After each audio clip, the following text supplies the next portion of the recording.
Di dalam gua yang gelap gulita, suara tajam dari beliung yang menghantam batu terdengar nyaring. Seorang pemuda berambut putih berhenti sejenak saat dia melihat tetesan biru bercahaya merembes dari retakan di langit-langit. Matanya membelalak penuh semangat. Akhirnya, dia menemukan targetnya. Dengan hati-hati, dia memosisikan botol untuk menampung cairan yang jatuh itu, mengenali zat bercahaya tersebut sebagai tinta yang sangat berharga. Pemuda itu berterima kasih kepada kucing hitam kecil di bahunya, Nero, mengakui bahwa penemuan ini hanya mungkin terjadi berkat bantuannya. Dia menatap ke arah cahaya di pintu keluar goa, berpikir bahwa jika dia membawa tinta ini pulang, inti perintis atau Pioneering Corps mungkin akhirnya akan menerimanya. Dengan perasaan lega, dia berjalan keluar dari gua dan berdiri di atas tanah gersang berwarna abu-abu, memandang ke arah metropolis raksasa yang bersinar di kejauhan. Di dalam kota yang terang benderang itu, kerumunan orang bersorak menyambut kedatangan pejuang elit yang dikenal sebagai colorist, yang berjalan dengan bangga memamerkan warna rambut mereka yang cerah. Dua warga mengagumi para pejuang itu, membahas bagaimana tim tersebut sukses menumbangkan makhluk raksasa lainnya. Mereka tahu bahwa selama pahlawan-pahlawan ini ada, Shining City akan tetap aman.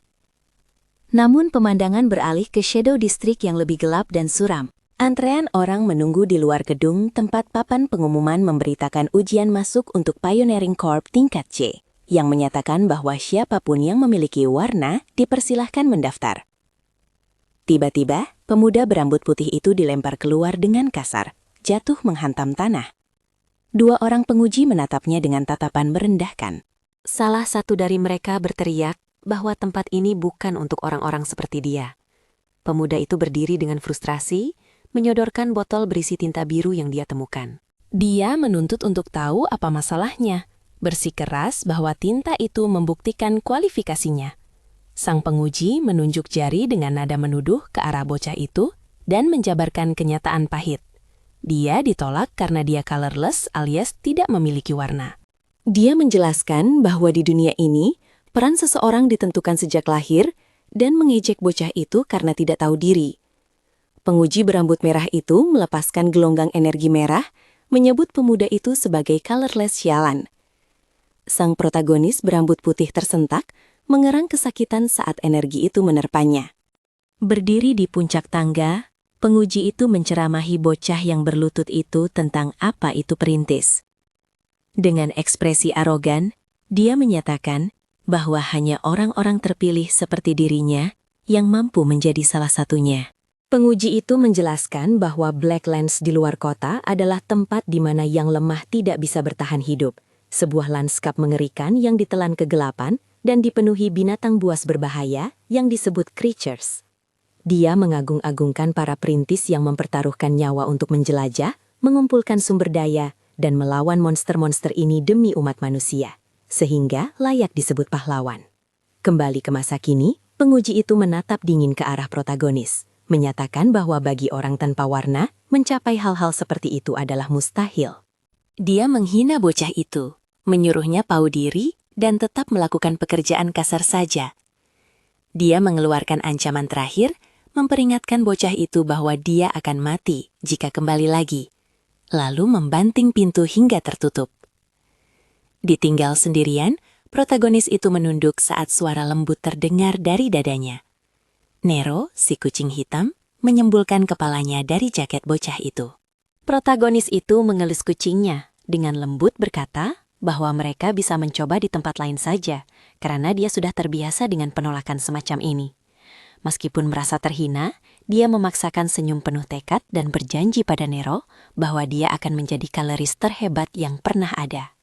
Dia dengan cepat memasukkan kembali kucing itu ke dalam bajunya, khawatir seseorang mungkin melihatnya. Protagonis itu berjalan menyusuri jalanan industri, bertanya-tanya kemana harus pergi selanjutnya. Saat dia berjalan dengan sedih, dia berharap menemukan tempat yang mau menerima mereka. Tanpa dia sadari, dia sedang diawasi dari atas oleh seorang pria berambut hijau. Kemudian, protagonis itu berdiri di plaza yang sibuk sambil memeriksa buku catatannya. Dia dengan kasar mencoret satu lagi lokasi di buku yang sudah penuh dengan nama-nama yang dicoret, menyadari bahwa dia telah ditolak di mana-mana. Dia menghela napas, lelah, dan kalah. Dengan pasrah, dia mendekati sebuah bangunan dengan papan nama bertuliskan Bengkel Mari. Bergumam bahwa mau bagaimana lagi. Dia membuka pintu dan memanggil pemilik di dalamnya. Seorang gadis berambut putih dengan kacamata pelindung mendorong kacamatanya ke atas dan menyambutnya kembali dengan senyum ceria. Mari memperhatikan ekspresi suram sang protagonis dan menebak bahwa dia gagal ujian lagi. Saat Nero melompat ke atas meja, dia menyapa kucing itu dengan hangat. Dia mencoba menghibur protagonis itu, bersikeras bahwa para penguji itu buta akan bakatnya. Namun, dia tetap putus asa. Bertanya apa gunanya kekuatannya jika tidak ada yang mau menerima orang tanpa warna. Mari berargumen bahwa kemampuannya sudah terbukti dengan fakta bahwa dia berhasil membawa kembali sumber daya dari Black Lens yang berbahaya. Protagonis itu tetap rendah hati, mengklaim bahwa dia bisa bertahan hidup hanya karena bantuan Nero. Mengubah topik pembicaraan, dia meletakkan botol tinta biru di atas meja dan bertanya apakah Mari bisa membelinya. Mari sangat senang dan setuju untuk membayarnya. Saat dia menuangkan cairan biru itu ke dalam sistem pipa, dia mengeluh bahwa harga tinta melonjak karena kelangkaan. Protagonis itu mencatat bahwa kelangkaan inilah yang menyebabkan orang-orang menyerukan lebih banyak perintis. Pemandangan mesin memperlihatkan bahwa mata pencaharian mereka bergantung pada cairan berwarna-warni ini. Protagonis itu menghela napas, frustrasi karena tidak ada korps yang mau mempekerjakannya. Mari bertanya apakah dia sudah memikirkan saran sebelumnya. Ketika dia ragu-ragu, berkata bahwa tempat yang Mari sebutkan itu agak berlebihan, Mari tiba-tiba membanting selembar kertas ke meja, berteriak bahwa dia harus mencoba segalanya. Selebaran itu mengungkapkan pemberitahuan rekrutmen untuk Dawn Pioneering Corps peringkat S, yang menyatakan bahwa tes masuk terbuka untuk semua orang dan didasarkan sepenuhnya pada keterampilan. Protagonis itu menatap cerdas itu dengan kaget. Dia mengakui bahwa dia selalu ragu untuk melamar ke korps peringkat S yang bergengsi itu, berasumsi dia pasti akan gagal.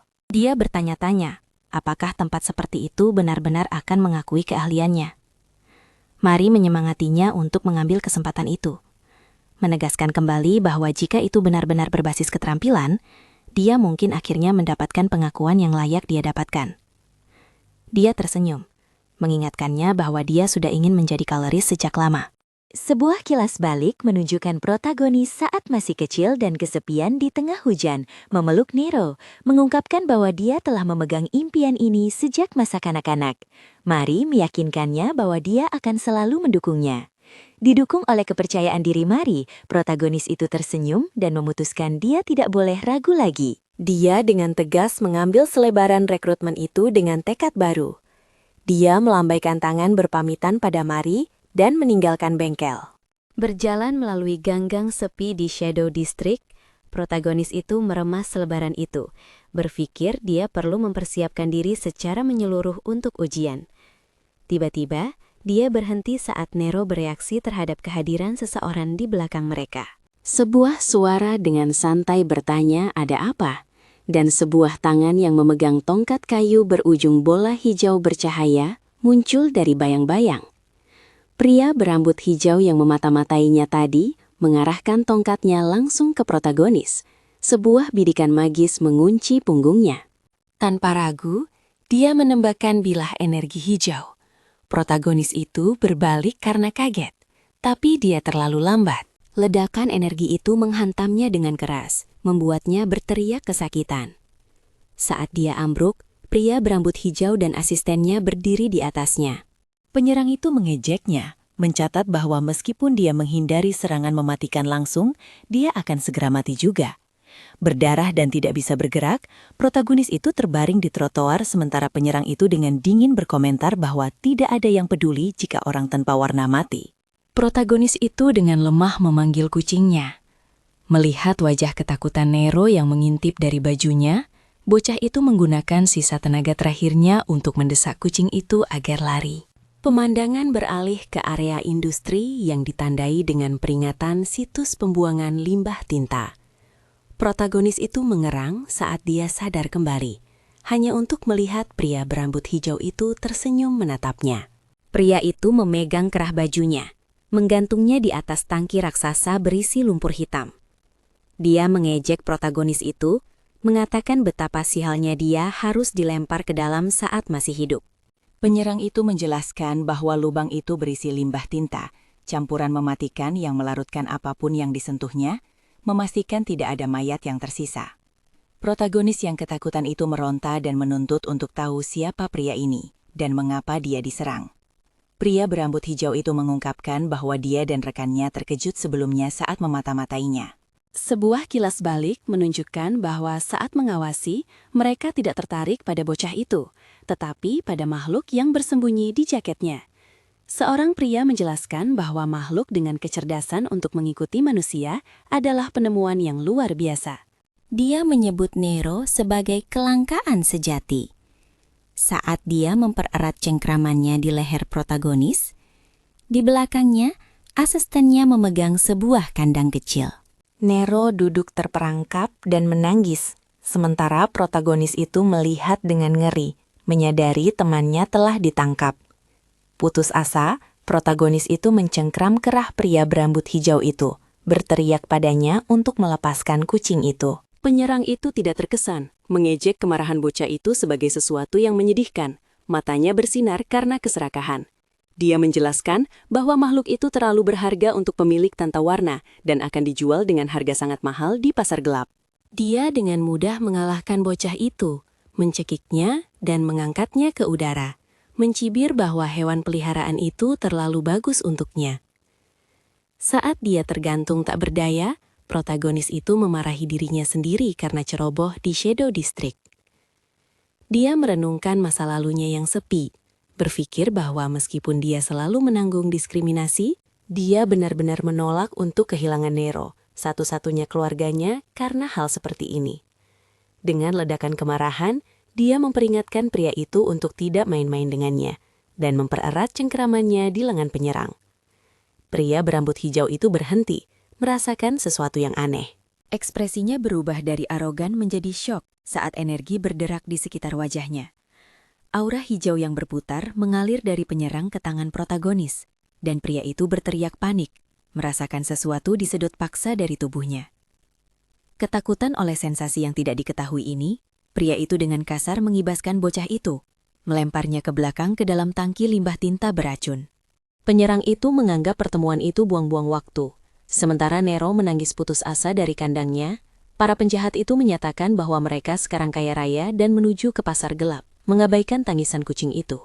Jauh di bawah cairan hitam, protagonis itu melihat cahaya memudar, mendengar tangisan Nero semakin menjauh. Dia mencoba berenang, tetapi tubuhnya lumpuh. Saat kenangan melintas di depan matanya, dia bertanya-tanya, apakah ceritanya akan berakhir di lubang gelap ini? Namun, visi dirinya yang lebih muda sedang memeluk kucing itu muncul. Dia menyadari dia belum bisa menyerah karena dia masih memiliki janji yang harus ditepati. Jauh di dalam kehampaan, sebuah suara misterius bertanya kepada protagonis yang tidak sadar mengapa dia tidak melakukan apa-apa. Bingung, protagonis itu meminta suara itu untuk mengidentifikasi dirinya. Teks besar berkedip di depannya, memerintahkannya untuk menerimanya. Hujan pikiran turun deras, mendesaknya untuk menyelamatkan Nero dan menerima warna aslinya. Wajah protagonis itu menjadi tertutup oleh bayangan. Saat suara itu menuntut dia mengambil kembali kekuatannya, sebuah tangan terulur dari pusaran cairan hitam. Protagonis itu berdiri tak bergerak saat sulur kegelapan menghilang di atasnya. Dia menunduk melihat tangannya yang kini diselimuti energi hitam. Bingung karena dia tadi ada di dalam tinta. Ingatannya terfragmentasi, tetapi dia menyingkirkan pikiran itu untuk fokus pada apa yang penting sekarang. Siluet bayangan dengan mata putih bercahaya. Dia mempertanyakan telah menjadi apa dirinya ini. Suara rintihan lembut memecah keheningan, menarik perhatian entitas itu. Dia mendongak untuk melihat dua sosok buram berdiri jauh di atas, memegang kandang kecil. Nero berteriak memanggil. Pemandangan temannya itu menyadarkan protagonis kembali ke kenyataan, dan dia menegaskan dia harus menyelamatkan Nero. Dia mengulurkan tangan kegelapan ke arah para pria itu. Tiba-tiba, geyser energi hitam raksasa meletus dari kedalaman. Pria berambut hijau dan asistennya mundur ketakutan, berteriak histeris. Mereka melihat ke bawah ke lubang pembuangan dan terkejut melihat kolam tinta mematikan itu telah lenyap. Hanya menyisakan satu sosok gelap yang berdiri di dasar. Entitas yang memancarkan aura tidak menyenangkan itu mulai berjalan ke arah mereka. Pria berambut hijau itu gemetar ketakutan, matanya terbelalak tak percaya saat cakar bayangan raksasa turun ke atas mereka. Dia tergagap bertanya-tanya, apakah makhluk mengerikan ini adalah seekor creature? Dampak ledakan itu meninggalkan pemandangan kehancuran total. Di Shadow District, seorang pria tua yang panik berteriak pada petugas polisi.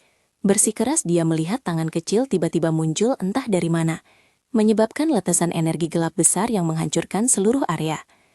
Saat debu mereda, petugas medis membawa pergi tubuh tak sadarkan diri dari penyerang berambut hijau dan asistennya. Sekelompok pendatang baru mengamati para korban. Seorang pria berambut merah dan wanita berambut biru menunduk melihat pria-pria yang terluka itu. Mencatat bahwa perintis peringkat B ini telah benar-benar kehilangan warna mereka. Wanita berambut biru itu bingung, tidak dapat memahami apa yang bisa menguras warna seseorang, tetapi rekannya menyarankan mereka fokus pada misi mereka. Pria berambut merah menyatakan mereka datang karena laporan tentang creature besar yang muncul di dalam kota. Petugas polisi di lokasi tertegun, menyadari dia sedang berbicara dengan kaleris peringkat tinggi. Dia dengan gugup bertanya mengapa individu elit seperti itu ada di Shadow District, dan wanita berambut biru itu dengan sopan menjelaskan bahwa mereka ada di sana untuk menyelidiki. Pria berambut merah itu meminta untuk ditunjukkan lokasi dampaknya, dan petugas yang terintimidasi itu memimpin jalan. Dua penyelidik itu berdiri di depan kawah Yasasa. Pria berambut merah itu memeriksa puing-puing dan melihat noda gelap. Sementara rekannya mengonfirmasi ada cicak creature, dia menunjukkan bahwa sangat tidak wajar bagi makhluk itu untuk muncul tiba-tiba di dalam kota, terutama di pinggiran, menjelaskan bahwa biasanya hanya hewan kecil yang ditemukan di dalam tembok kota. Melihat ke dalam lubang yang dalam, pria berambut merah itu bertanya-tanya, apakah mereka berhadapan dengan varian monster baru. Dia terlihat bosan tapi serius. Menyadari bahwa melacak entitas unik ini akan merepotkan, karena tidak sesuai dengan pola biasanya. Pemandangan beralih ke lanskap sunyi di mana puing-puing menumpuk tinggi. Dalam kegelapan, seekor kucing berteriak. Kai terbaring dalam bayang-bayang, mengerang kesakitan. Dia merasakan lidah kasar dan bangun untuk menemukan Nero sedang menjilati rambutnya. Diliputi rasa lega, Kay segera menarik Nero ke dalam pelukan erat, sangat gembira karena kucing itu selamat. Namun, rasa sakit fisik menghantamnya dan dia meringis. Kay duduk dengan bingung dan mencoba menyatukan apa yang terjadi. Dia ingat bajingan yang menyerangnya dan melemparkannya ke dalam tangki. Mengingat jatuh ke dalam cairan hitam beracun dan tenggelam. Matanya membelalak kaget saat dia memproses fakta bahwa dia masih hidup. Dia mengangkat tangannya dengan tak percaya. Bertanya-tanya, apakah hal yang mustahil telah terjadi? Dia menyentuh kepalanya dan merasakan sesuatu yang berbeda. Rambutnya, yang dulunya putih, sekarang hitam legam. Kay mencengkram rambut hitam barunya, menatap ke depan dengan kebingungan total. Tidak dapat memahami bagaimana dia masih hidup atau mengapa penampilannya berubah drastis.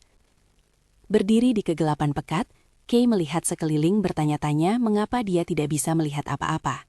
Dia memanggil temannya dengan putus asa, meminta Nero untuk membantu. Sebagai tanggapan, kucing hitam itu melompat ke udara dan berputar dengan cepat, memancarkan cahaya putih menyilaukan yang menerangi area tersebut. Cahaya tiba-tiba itu mengungkapkan pemandangan yang menakutkan. Mereka berada di gua yang dalam, dikelilingi oleh kawanan makhluk gelap yang mengerikan. Kai menatap kaget, tergagap, saat dia mencoba memproses di mana mereka berada. Dia menyadari dengan ngeri bahwa mereka berada di Blacklands, tanah gersang yang jauh di luar kota. Dia ingat area ini, The Black Forest, begitu mematikan, sehingga hanya perintis peringkat B yang diizinkan masuk. Menyadari monster-monster itu mengerumuni mereka, Kay panik. Dia berteriak agar Nero mengikuti dan segera melarikan diri. Kucing bercahaya itu terbang di sampingnya, menerangi jalan saat Kai berlari menyelamatkan nyawanya. Dia nyaris menghindari bayangan besar seperti ular, berseru bahwa situasinya sangat berbahaya. Meskipun dalam bahaya, Kai berterima kasih pada Nero atas cahayanya saat mereka berpacu melalui hutan gelap. Mereka memanjat tebing berbatu untuk melarikan diri dari binatang buas yang mengejar mereka, dan Kai mengikuti cahaya Nero saat mereka melompat menuruni jurang vertikal yang dalam untuk memberi jarak antara diri mereka dan gerombolan itu. Saat dia berlari, ekspresi Kai berubah dari takut menjadi bingung saat dia melihat sesuatu yang aneh tentang kondisi fisiknya. Dia melihat dadanya, di mana energi gelap memancar, dan menyadari tubuhnya terasa luar biasa. Dia mencatat dengan terkejut bahwa bahkan setelah berlari begitu lama, dia tidak lelah sama sekali. Dia melompati jurang lebar dengan kemudahan yang luar biasa, menyadari dia bergerak lebih cepat dan lebih gesit dari sebelumnya. Dia mendarat dengan kuat, terpana oleh kesadaran bahwa tubuhnya meluap dengan energi misterius baru. Nero merasakan bahaya lebih dulu. Telinganya tegak saat dia melihat ancaman mendekat. Seekor serigala ganas, seperti makhluk bayangan, menerjang Kai, membuatnya lengah. Kai terlambat menyadari bahwa kuda-kuda pertahanannya lemah, dan dia tidak bisa menangkis serangan itu. Yakin dia akan mati, dia memejamkan mata rapat-rapat dan bersiap menerima gigitan itu. Gigi monster itu mengatup keras di lengan Kai, tetapi alih-alih merobek kulit, suara retakan keras bergema. Gigi binatang itu hancur berkeping-keping saat benturan, membuat makhluk itu bingung. Kai membuka matanya, tertegun mendapati dirinya masih hidup. Serigala bayangan itu, yang sekarang ompong dan ketakutan, merintih dan mundur ke semak-semak. Dia memeriksa lengannya dan menyadari dia benar-benar baik-baik saja, tanpa goresan sedikit pun. Dia melihat tangannya dengan tak percaya, berpikir pukulan seperti itu seharusnya fatal. Matanya membelalak saat dia akhirnya mengerti bahwa ketahanan ini adalah kekuatan warna yang selama ini dia cari. Tiba-tiba, getaran berat mengguncang tanah, menarik perhatian Kai dan Nero. Sebuah siluet raksasa mulai bangkit dari kegelapan. Menjulang di atas mereka, monster raksasa bermata satu memanjat punggung bukit, bersinar dengan energi yang mengancam. Kai menatap ke atas dengan ngeri, mengidentifikasi binatang itu sebagai Cyclops. Saat monster itu mengangkat lengan raksasa untuk menghancurkannya, Kai bertanya-tanya, mengapa predator yang biasanya hidup jauh di dalam Black Forest bisa berada sejauh ini di luar.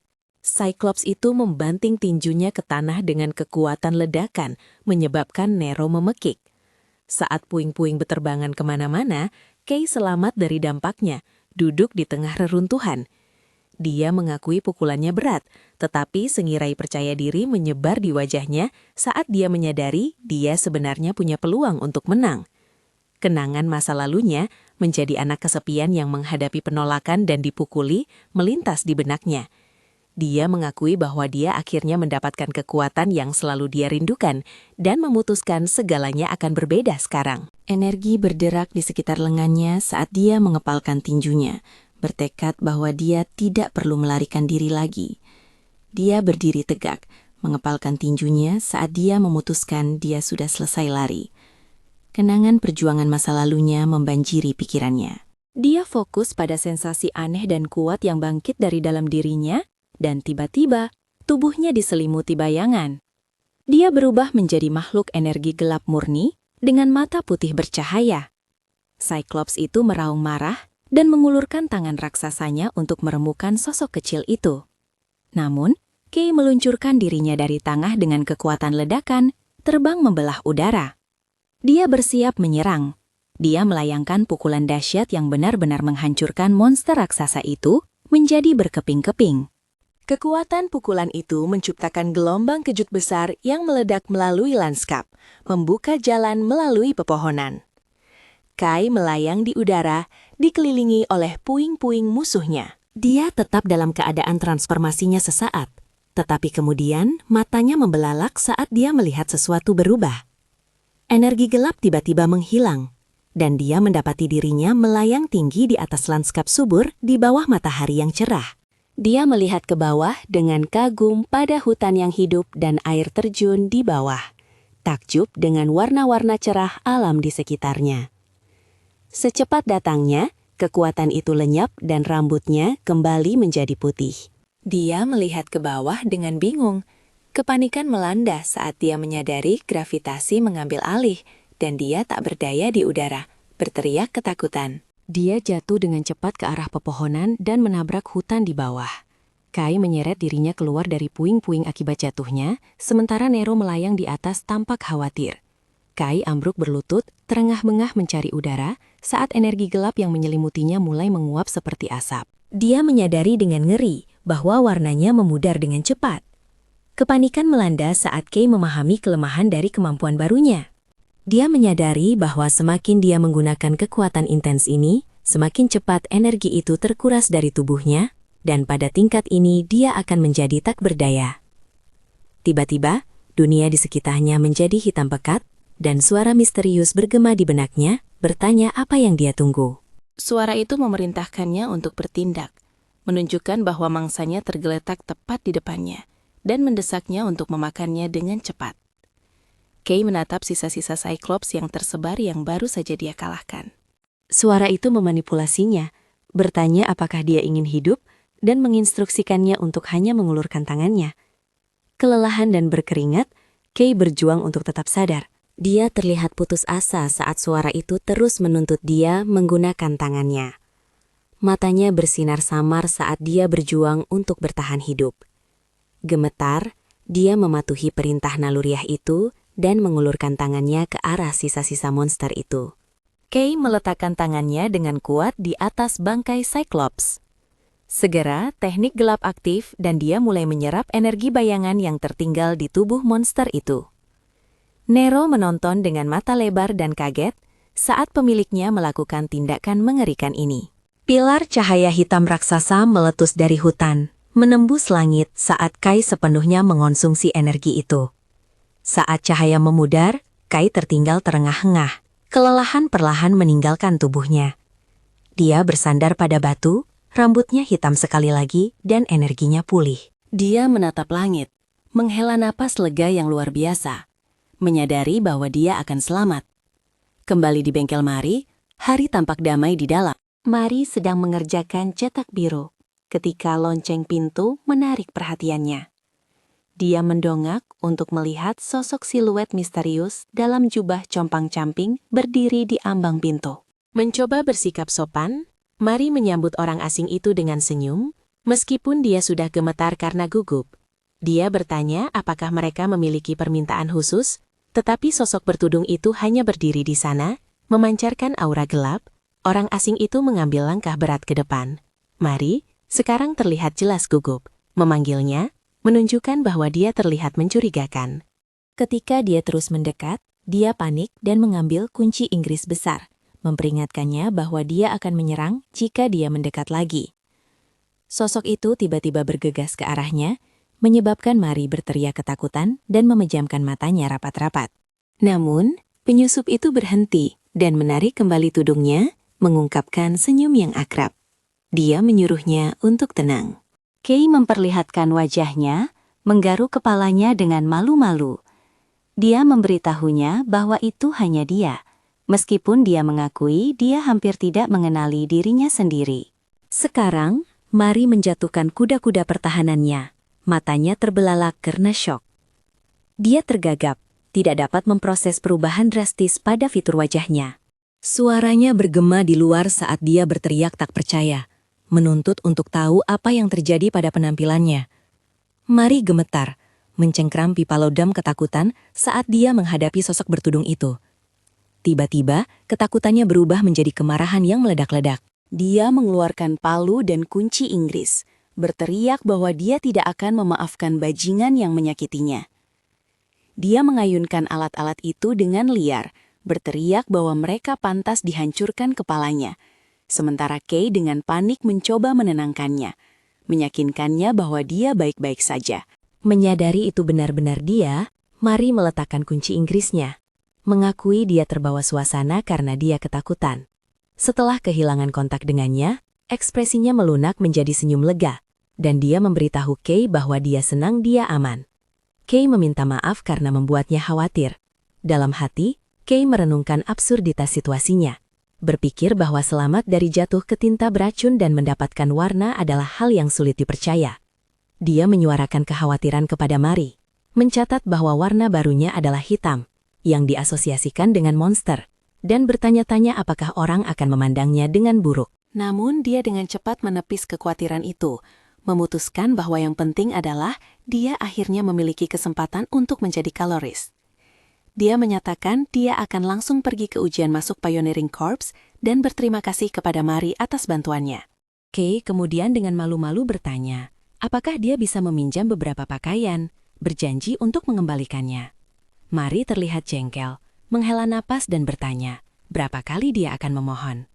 Namun dia tersenyum hangat, menyuruhnya menganggap itu sebagai investasi untuk calon kaloris masa depan. Dia tiba-tiba meraih tangan Kay dan menariknya, menyuruhnya untuk mengikutinya. Kay tampak terkejut saat dia dengan riang mengumumkan dia memiliki barang yang sempurna untuknya.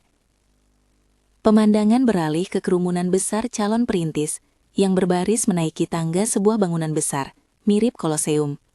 Di dalam, ratusan peserta berkumpul di lantai yang ditandai dengan platform persegi putih besar bersiap untuk ujian.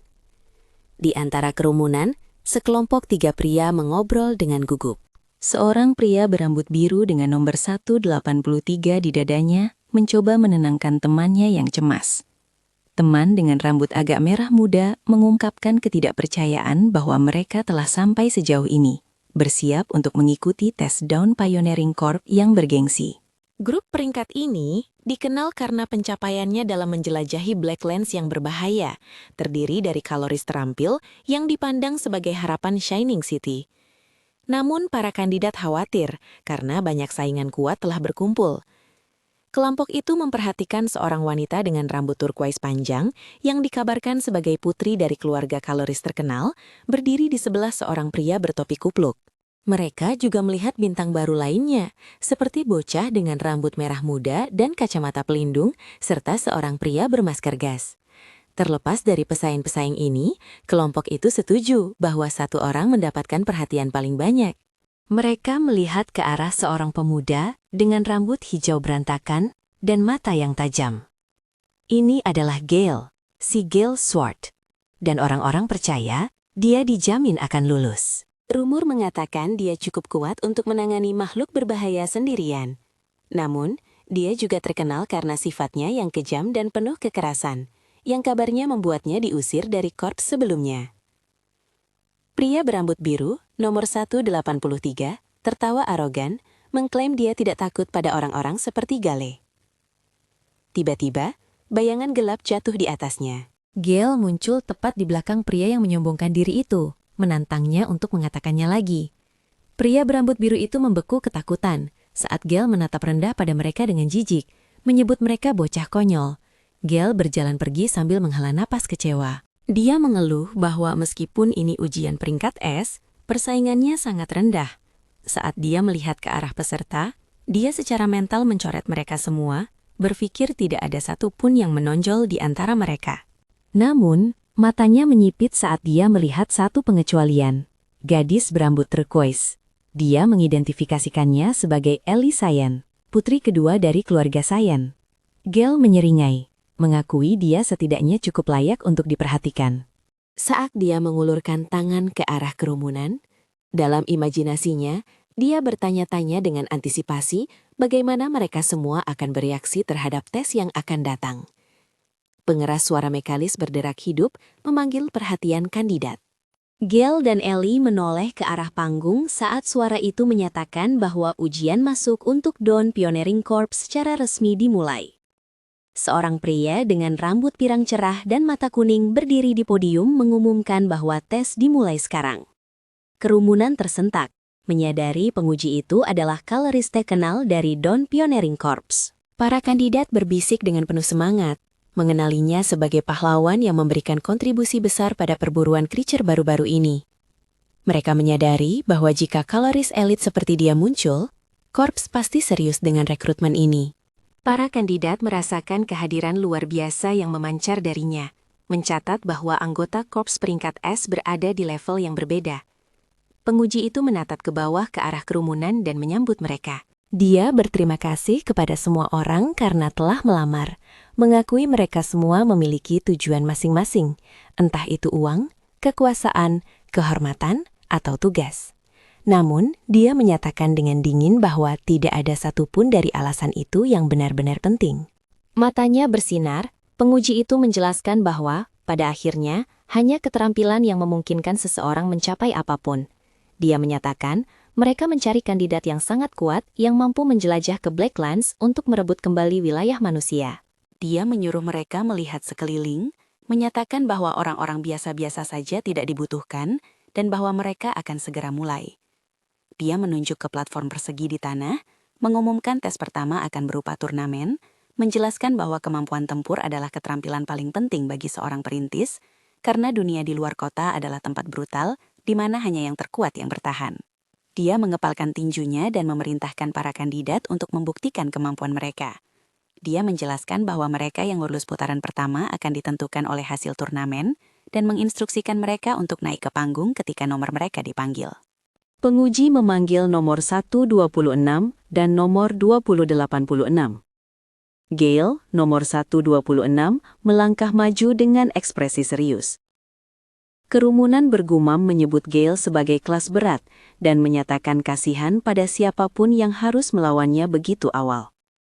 Gale, bagaimanapun, melepaskan senyum jahat, berpikir dia beruntung bisa bersenang-senang sejak awal karena dia sudah mati kebosanan. Matanya menyipit dengan kegembiraan predator saat dia bertanya-tanya bagaimana dia harus bermain dengan lawannya. Gale memperhatikan seseorang mendekati panggung. Bertanya-tanya, ada apa dengan pria menyeramkan yang berjalan ke arahnya? Berdiri di seberang Gale adalah sosok yang sepenuhnya tersembunyi dalam jubah compang-camping, mengenakan tanda nomor 286. Gale menganalisisnya. Berpikir kuda-kuda sosok bertudung itu terlihat canggung dan lemah. Gale mencengkram gagang senjatanya, memutuskan bicara tidak penting lagi.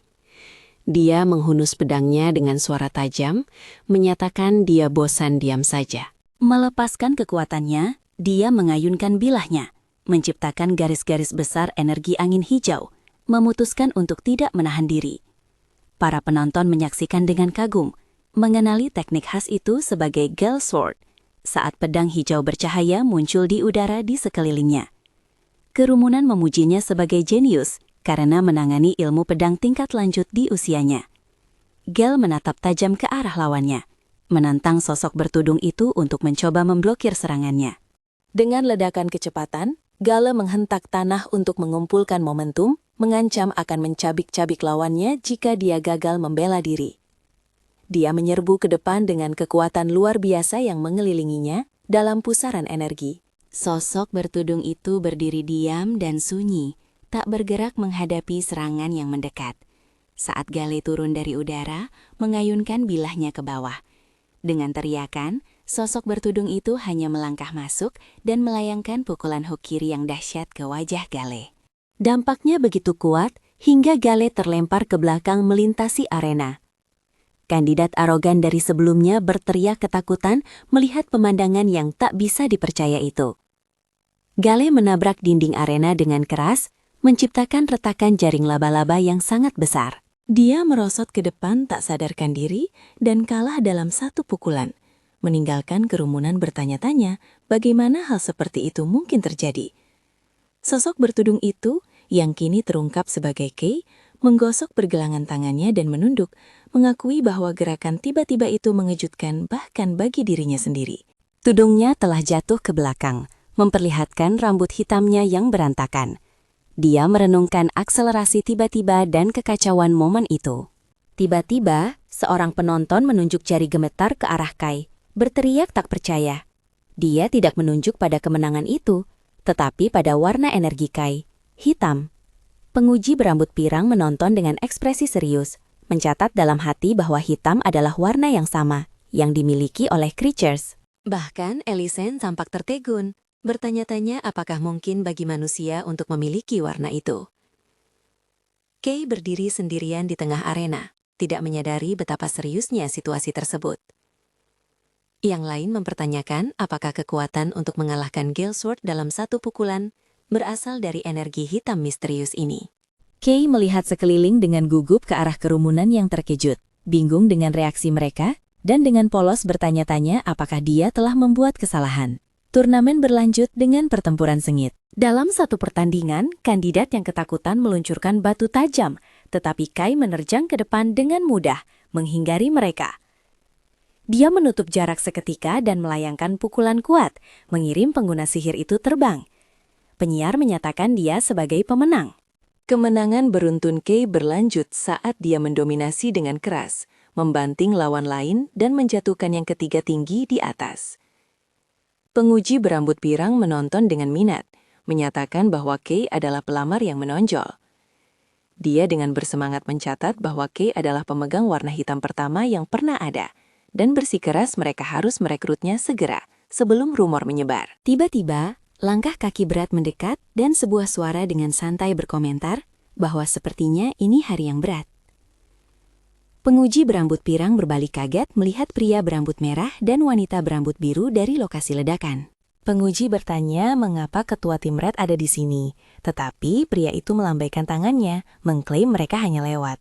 Mereka mendiskusikan secara singkat penyelidikan insiden creature besar. Ketua Red menghela napas mengakui belum ada kemajuan, lalu bertanya apakah ada kandidat yang layak. Penguji menyebutkan nona muda dari keluarga Chen dan seorang kandidat yang sangat unik. Tiba-tiba, mata Ketua Red membelalak saat dia merasakan sesuatu. Dia melihat ke dalam arena dan melihat Kay, segera menyadari energi hitam itu. Saat penguji memuji Kay, Ketua Red menatap diam pada bocah itu. Wanita berambut biru berbisik kepada pemimpinnya, bertanya apakah anak itu terhubung dengan penyelidikan mereka. Ketua Red mengonfirmasi kemungkinan besar itu dia, dalam hati. Ketua Red menyimpulkan bahwa warna baru yang muncul tepat setelah insiden di Shadow District adalah kebetulan yang terlalu besar untuk diabaikan. Dia memutuskan untuk mengawasi Kay dengan cermat untuk saat ini, tanpa disadari Kay sedang diamati. Kay melihat kepalan tangannya yang berasap dengan energi gelap. Dia sangat senang dengan kekuatannya yang luar biasa, menyadari bahwa menjadi perintis akhirnya mungkin terjadi. Namun, dia mengingat dampak fisik transformasi itu dan memperingatkan dirinya sendiri untuk berhati-hati. Dia tahu bahwa jika dia menggunakan kekuatan ini secara berlebihan dan kehilangan warnanya di tengah pertarungan, dia akan tak berdaya. Gelombang besar energi pembeku meletus dari arena, menciptakan dinding es. Elysian berdiri dengan tenang di tengah kabut dingin. Penyiar menyatakan nomor 17 sebagai pemenang, mengungkapkan dia telah membungkus lawannya dalam balok es padat. Para penonton, termasuk Kay, menyaksikan dengan kagum, berkomentar bahwa warna keluarga Xian selalu mengesankan. Saat Ellie berjalan menuruni tangga, Kay memperhatikannya, bertanya-tanya bagaimana orang bisa mengalahkan sihir yang begitu luar biasa. Tiba-tiba Ellie berhenti saat dia melewati Kay, menatap langsung padanya dengan tatapan tajam dan penasaran. Mata birunya menyipit curiga saat dia menelitinya tanpa sepatah kata pun. Dia berbalik dan terus berjalan, meninggalkan Kay bingung. Penyiar mengatakan ujian pertama telah berakhir. Penguji berambut pirang berdiri di podium dan berterima kasih kepada semua orang atas kerja keras mereka. Dia menjelaskan bahwa karena mereka terlambat dari jadwal, mereka akan langsung ke tes berikutnya. Dia menginstruksikan kandidat yang gagal untuk pergi dan mereka berjalan pergi dengan sedih. Penguji berambut pirang mulai mengumumkan tes berikutnya, tetapi diinterupsi oleh tangan di bahunya. Pria berambut merah itu melangkah maju dengan senyum percaya diri, mengambil alih. Dia melihat kandidat yang bertahan dan menyatakan bahwa ujian kedua akan dipimpin secara pribadi olehnya. Para kandidat mendongak kaget, menyadari siapa yang berdiri di depan mereka, Caloris Red. Dia adalah salah satu kaloris terkuat di Shining City, terkenal karena merebut kembali Blacklands. Namun para kandidat ketakutan, mengingat rumor bahwa kekuatan penghancurnya begitu kuat, sehingga bahkan sekutu ragu untuk bekerja dengannya. Dan bahwa ketika dia bertanggung jawab atas ujian, tidak ada yang pernah lulus. Penguji berambut pirang tampak khawatir pada Caloris Red. Bertanya apakah dia yakin. Memperingatkan bahwa kapten akan memarahinya karena mengubah format ujian. Red menatawakannya, menyatakan dia dimarahi setiap hari juga. Dia mengumumkan bahwa tesnya sederhana dan menyuruh kerumunan untuk bertahan saja. Saat tubuhnya meletus dalam api besar, gelombang api raksasa melonjak ke arah pelamar yang ketakutan, membentuk penghalang bola individu di sekitar setiap orang, menjebak mereka. Para kandidat panik saat mereka diselimuti oleh panas yang hebat. Red menjelaskan bahwa dia telah mereka ulang lingkungan dari wilayah tertentu, sambil memberi catatan kalau suhunya bakal jadi panas banget. Dia menggambarkan bahwa Blacklands itu penuh dengan lingkungan ekstrim di mana manusia hampir tidak mungkin bertahan hidup. Dia meremehkan ujian saat ini, mengklaim kalau panas ini tidak lebih dari sekadar kompor hangat. Dengan ekspresi serius, Red menegaskan kembali bahwa jika mereka bisa bertahan, mereka lulus. Namun matanya menyipit dingin saat dia menambahkan bahwa siapapun yang tidak tahan dengan panas ini tidak pernah punya kualifikasi untuk menjadi perintis di dalam sfer api. Para kandidat mulai menderita. Satu orang menyadari dia tidak bisa menggores barrier itu, sementara yang lain berteriak kesakitan. Mereka bertanya-tanya dengan penuh ketakutan. Tempat neraka macam apa Bloodlands itu sebenarnya, jika panas segini saja dianggap ringan? Menonton dari sisi lain, penguji berambut pirang mencatat bahwa meskipun ada rumor, kemampuan Red belum tumpul. Dia kagum pada kontrol Red yang luar biasa, mengamati bagaimana dia bisa menutupi begitu banyak orang secara instan. Dia mengakui bahwa kekuatan ini adalah apa yang diharapkan dari seseorang yang berada di puncak. Tiba-tiba, suara retakan keras membelah udara.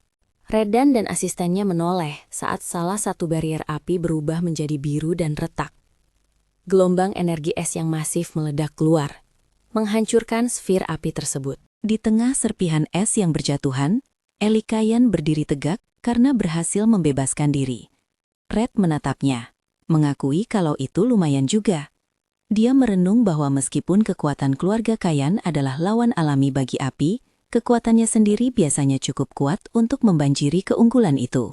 Menatap wanita muda itu, Red menyimpulkan dia mungkin benar-benar pantas disebut jenius sejati. Red lalu bertanya-tanya tentang kandidat lain yang mereka minati di dalam sfer apinya. Kai tampak berdiri diam.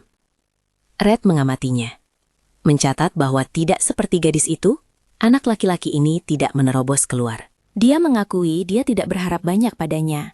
Namun, di dalam barrier, Kai sedang panik, berteriak dalam hati bahwa dia dalam masalah besar.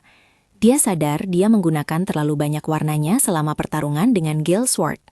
Dia menatap tangannya dengan ngeri, menyadari energi hitamnya bocor dan terkuras lebih cepat dalam panas itu.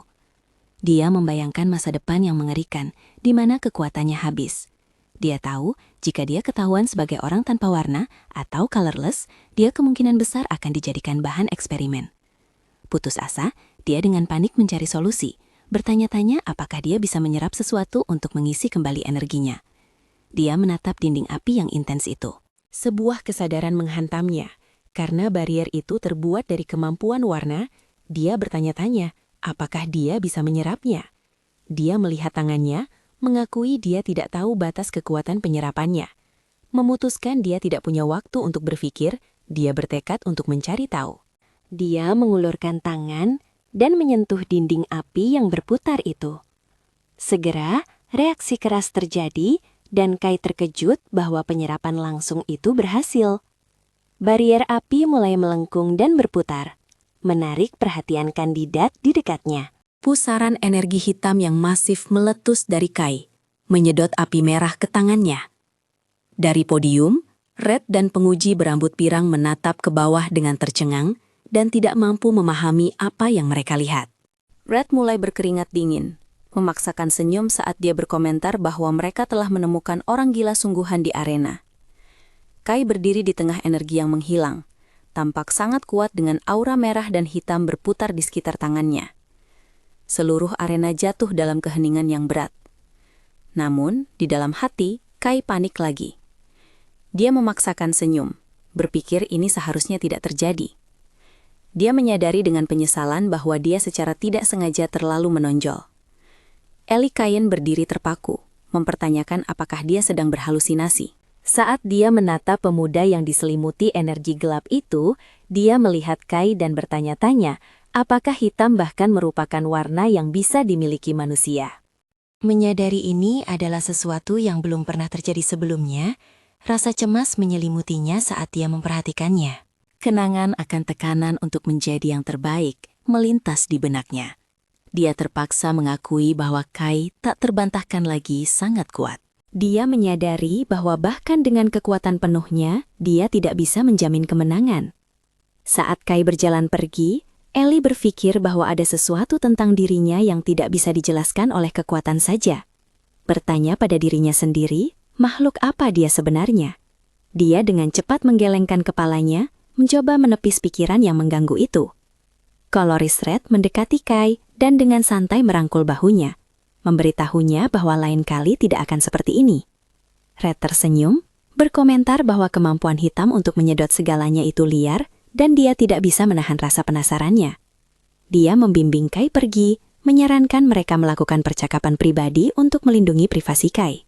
Sementara dia memuaskan pertanyaannya sendiri, Kai, yang berkeringat gugup, bertanya tentang status ujian. Red meyakinkannya bahwa dengan level kekuatan seperti itu, dia jelas lulus. Kai tertegun, menyadari bahwa menarik begitu banyak perhatian justru menguntungkannya. Dia diliputi emosi, berpikir dia akhirnya mencapai mimpinya menjadi seorang perintis. Tiba-tiba, penguji berambut pirang meneriaki Red karena bertindak sendiri. Red tertawa, meminta rekannya untuk membiarkannya kali ini saja. Penguji itu menghela napas dan mengumumkan bahwa meskipun ada gangguan, ujian akan berlanjut.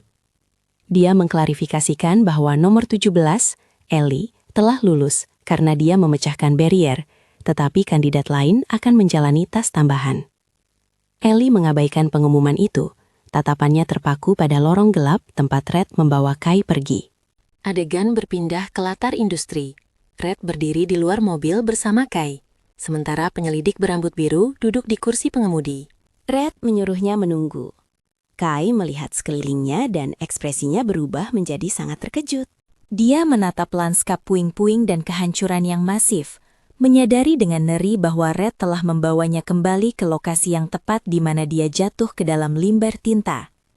Kalaris Red memandang reruntuhan yang hancur itu, berkomentar bahwa ini adalah pemandangan yang buruk. Dia menjelaskan bahwa insiden besar terjadi di sini, yang menyebabkan Kai membeku.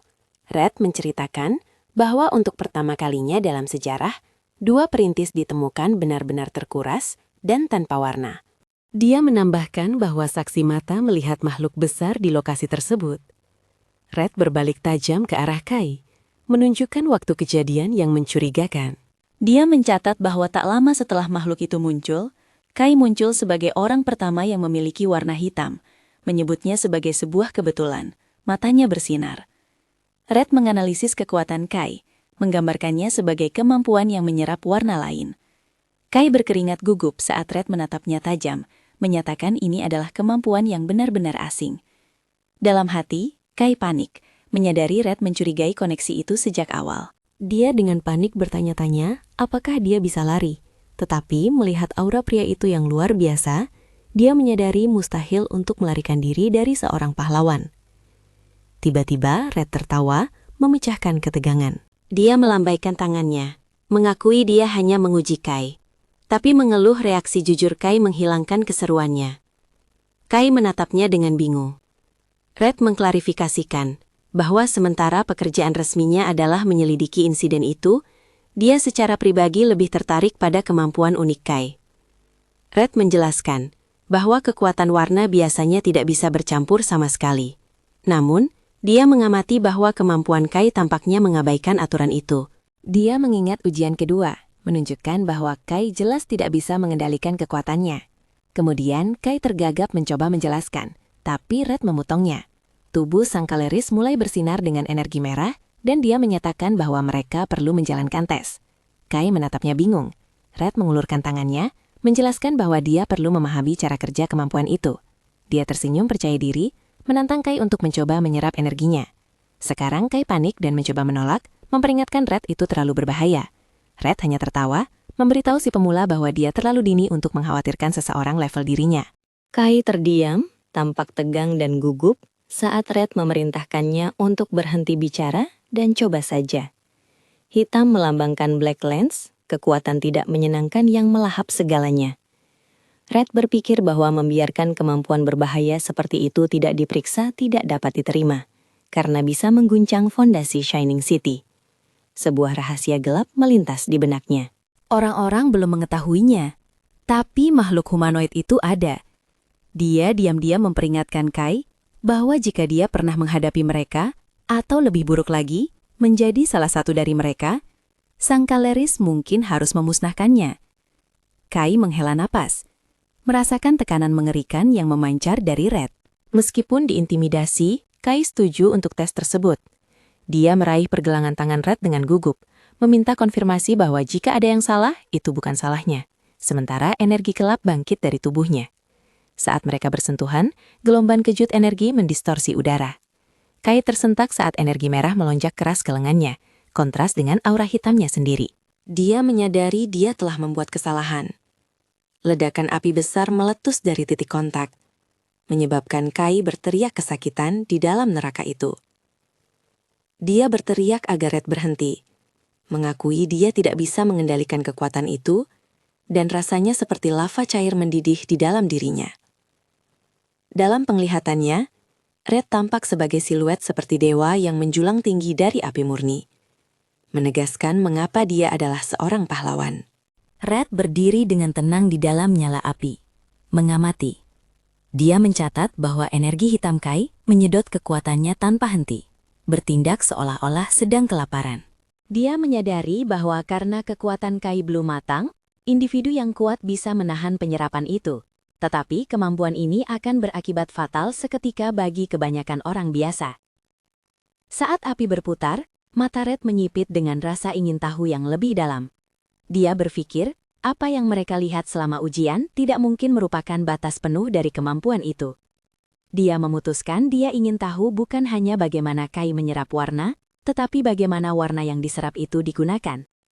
Situasi memanas saat energi di antara keduanya bereaksi keras. Red melihat saat energi hitam dari lengan Kai mulai melengkung dan melonjak, bercampur dengan aura merah. Tiba-tiba ledakan besar energi merah dan hitam meledak keluar. Red terdorong mundur oleh ledakan itu. Dia menatap kaget pada sosok yang muncul dari asap. Kai telah sebagian berubah bentuk. Sisi kanan tubuhnya sekarang terbungkus dalam baju zirah iblis bergerigi dari energi merah dan hitam yang memadat. Red menggertakkan giginya, menyadari bentuk ini sangat familiar. Saat dia melihat tangan bercakar mengerikan dan mata yang bersinar, Red mengakui pada dirinya sendiri bahwa dia akan percaya jika dia sedang melihat seekor makhluk monster. Kemiripan itu mengonfirmasi kecurigaannya, dan dia menyadari dengan pasti bahwa Kai ada di balik insiden di mana perintis lain kehilangan warna mereka. Kai berjuang untuk mempertahankan kesadaran. Red memutuskan bahwa prioritasnya adalah keselamatan dan bertekad untuk memadamkan api. Sebelum Kai mengamuk, dia memanggil bola api, bersiap untuk menaklukkan Kai dengan paksa. Namun, Kai mengeluarkan geraman rendah, menyebabkan Red berhenti karena anak itu tampaknya sedang melawan sesuatu yang lain. Adegan berpindah ke perspektif internal Kai, kehampaan hitam pekat yang dipenuhi teks merah yang menuntut. Suara-suara kekuatan itu berteriak padanya, menuntut warna yang intens dan mendesaknya untuk membawa lebih banyak lagi. Kai tersentak di dunia nyata, tertekan oleh suara-suara intrusif ini. Suara-suara itu terus menggoda dia, memberitahunya bahwa sia-sia untuk menahan diri, dan mendesaknya untuk mengambilnya. Kai secara mental berteriak pada suara-suara itu untuk diam dan tetap tenang. Dengan tekad yang kuat, mata Kai yang terlihat bersinar merah. Dia menolak godaan itu, memerintahkan kekuatan itu untuk diam dan tetap hancur. Saat dia mengerahkan kehendaknya atas energi yang kacau itu, gelombang kejut meledak keluar. Saat dia secara paksa menekan energi itu kembali ke bawah, baju zirah bergerigi itu menghilang, meninggalkan Red dengan ekspresi terkejut yang tulus. Kai ditinggalkan terengah-engah karena pengerahan tenaga itu. Red menatapnya terkesan dan terpukau, bertanya apakah si pemula itu benar-benar berhasil menekan kekuatan luar biasa itu sendirian. Kai terengah-engah, jantungnya berpacu.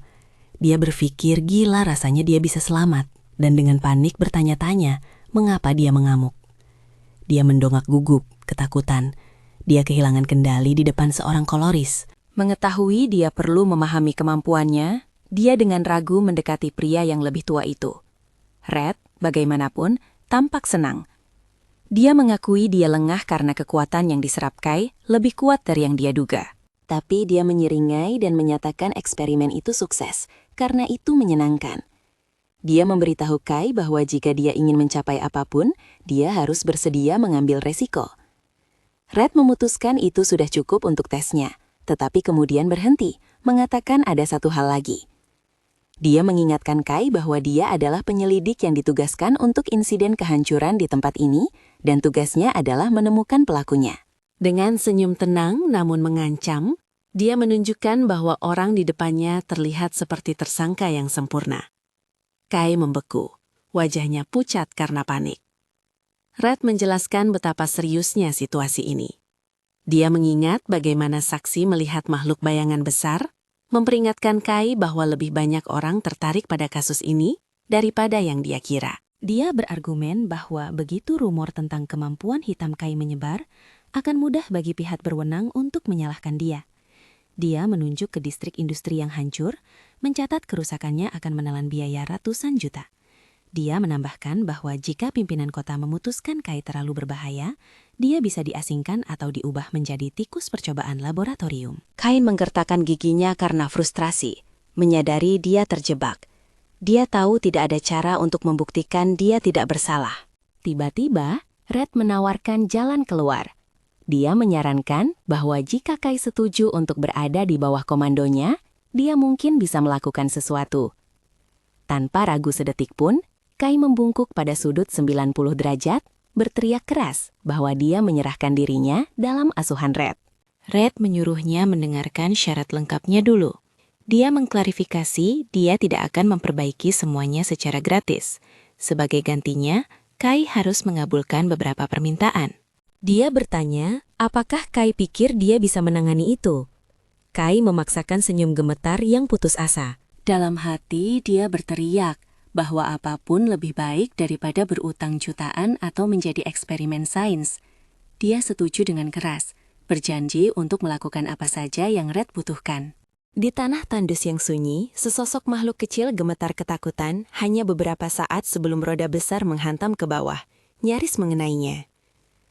Saat kendaraan berat meraung melewatinya, sebuah truk pengangkut lapis baja besar melaju melalui medan berkabut dan terjal di Black Ants. Di dalam, Kai melihat keluar jendela, berpikir ini adalah pertama kalinya dia bepergian sejauh ini, dan bertanya-tanya apakah ini langkah nyata pertamanya sebagai perintis. Tiba-tiba, pikirannya diinterupsi oleh Gale, pria berambut hijau yang memelototinya, memanggilnya si rambut hitam.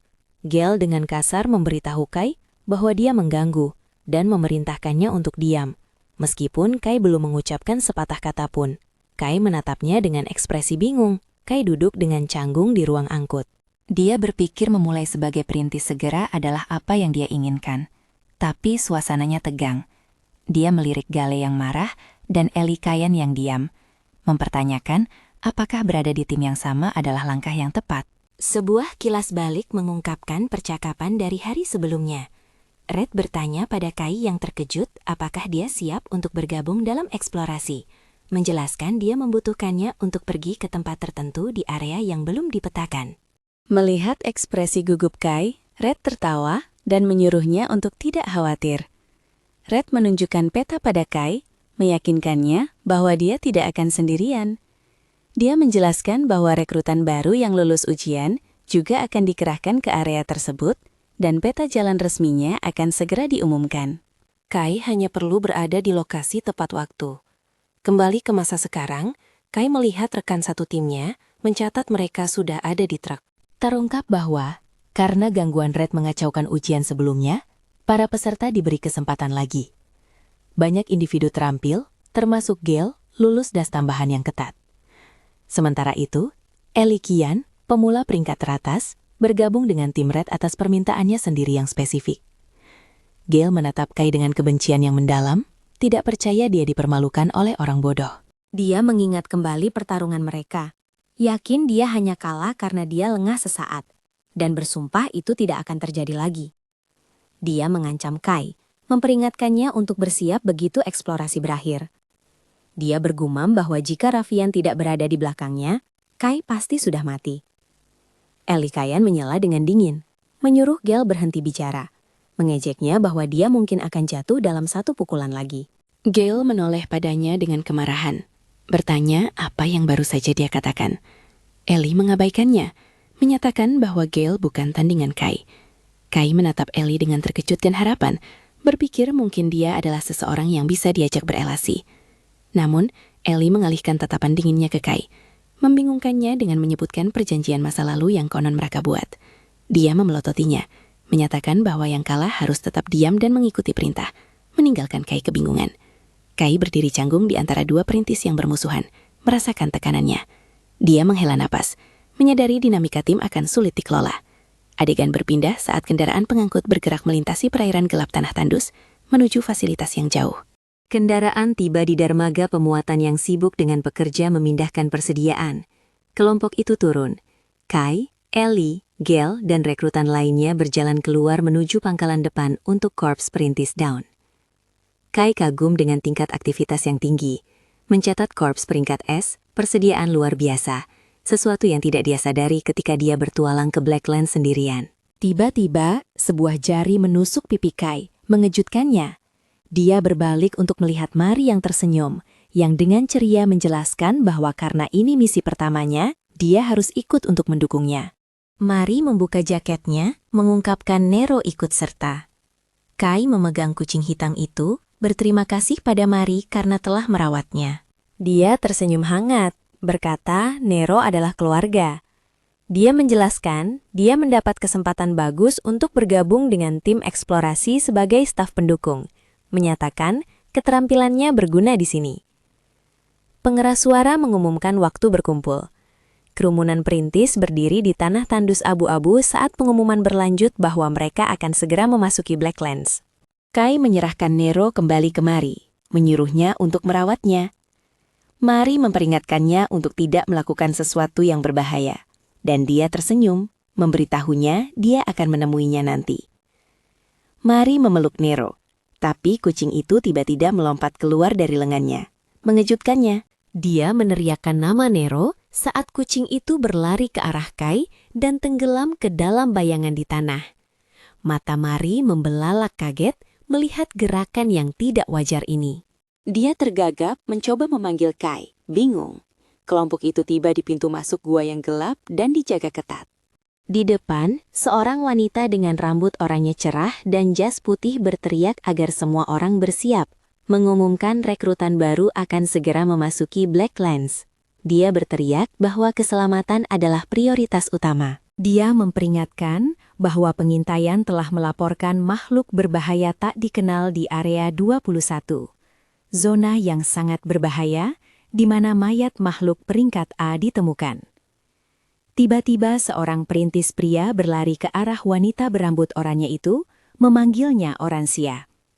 Dia dengan gugup melaporkan bahwa pemimpin tim Red telah membawa rekrutan baru, tetapi mereka telah meninggalkan formasi tanpa izin. Mata Oransia membelalak kaget, dan dia bertanya, apakah itu benar? Utusan itu membenarkannya, dan Oransia menghela napas bahwa orang itu membuat masalah lagi. Kelompok itu diam-diam memasuki ngarai gelap, bergerak menjauh dari pasukan utama. Kaloris Red mengulurkan tangannya ke dalam bayangan, memimpin jalan. Pasukan kecil yang terdiri dari Kai, Gale, Ellie, dan Red memisahkan diri dari formasi. Kai dengan gugup bertanya pada pemimpin tim apakah ini tidak apa-apa, menunjukkan bahwa tim utama menuju ke arah yang berbeda.